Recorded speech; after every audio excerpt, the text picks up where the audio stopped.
2004 and 5. And our Udaipur University at that time was the prime success level going on in all these streams. So that time I had presented one poster in that conference, and I had my concept that all women, whosoever women are employed or recruited or entrepreneur or in commanding agencies of business administration, they should at least deploy under them 10 workers. And if they would increase this number day by day and year by year, naturally the health, hygiene and occupation safety would be an emerging, enlightening and matter of policies, rights and everything. So in that continuation, after like 25 years, I'm again coming back to the stage with the same paper, but it was that time not written, and this time I took the help of my young, you may say, daughter. She's lawyer, and she's been recently been given a scholarship by the Australian University to do PhD in law.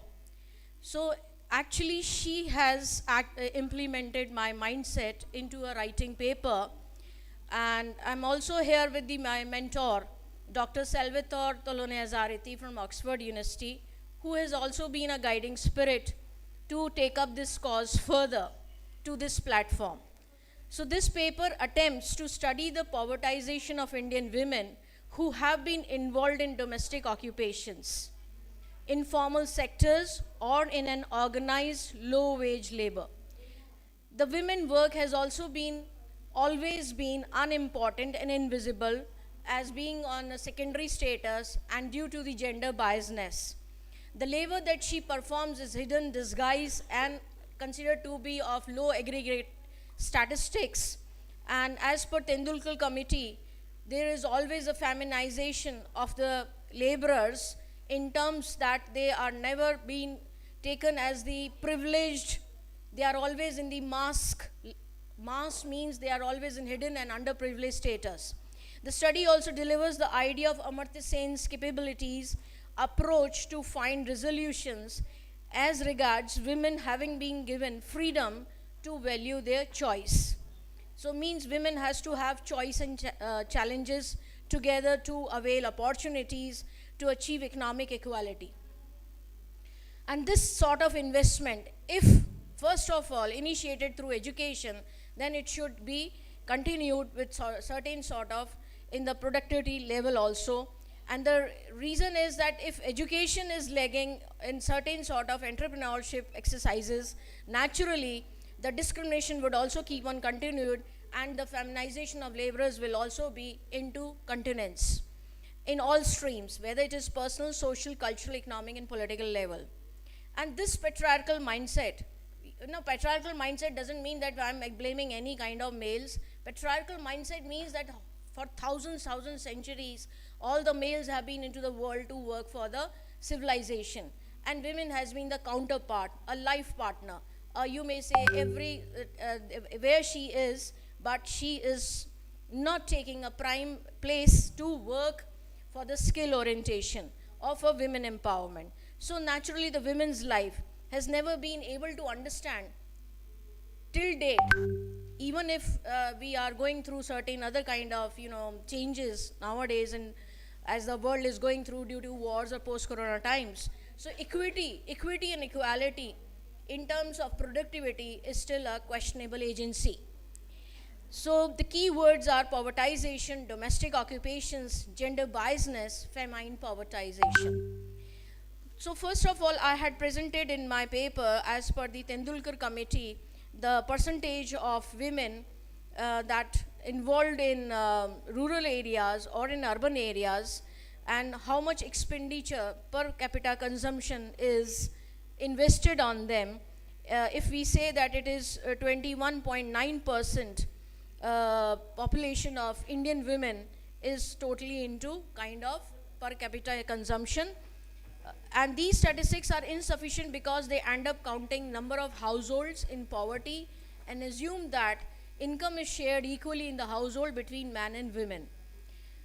if household income is shared equally between man and woman, then why women's poverty is partially still hidden?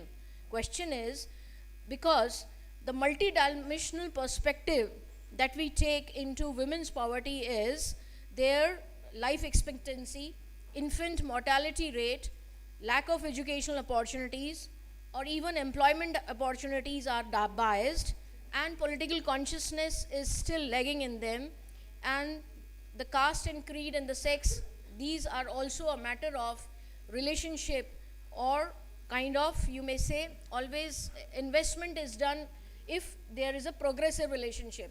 If the women is in an unprogressive state, the investment is also low.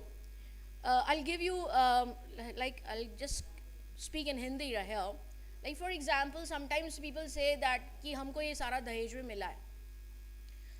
Anybody can say in the society, और हमें मिलना चाहिए, पर हम दहेज कब देते हैं और क्यों मिलना चाहिए? ज़्यादातर ऐसा होता है कि अगर लड़की का कैरेक्टर बिल्कुल सही है, लड़की बिल्कुल स्ट्रॉन्ग है, हाईली एजुकेटेड है, उसने सारे सोशल एटीट्यूड्स एट्रीब्यूट्स सबको फॉलो किया है, तो उसको नेचुरली पेरेंट्स भी अच्छा दहेज देते हैं और ससुराल वाले भी उसके दहेज की रिस्पेक्ट करते हैं. तो दोनों तरफ से क्या होता है कि दहेज को बहुत ही एक एलिमेंटल एसेंशियल एक टूल यूज़ किया जाता है और the character of the girl.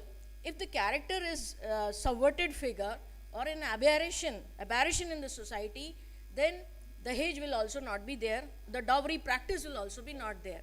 So what is the issue is here कि जो लो प्रोडक्टिविटी का इश्यूज जब आते हैं तो इसलिए आते हैं कि अगर विमेन कंटिन्यूसली अगर सबवर्टेड फिगर रहे तो लो प्रोडक्टिविटी इन एनी कॉज चलती ही रहेगी और उसको किसी भी तरीके से ऊपर आने नहीं देंगे. तो यहाँ पे यही हो रहा है कि जो resources that are being distributed at an individual level, other than the focus should not just remain on wealth and income. Information should also be collected about other essential goods that are required in an individual's well-being. So individual's well-being is very important with regard to the distribution of wealth, with regard to the upliftment, emancipation of women and the labor upliftment. So here I cut short my paper because there are many other speakers. Rest of the paper I'll submit to my chairperson. Thank you. Thank you, ma'am. It was a very good insight. And the thing is, she started this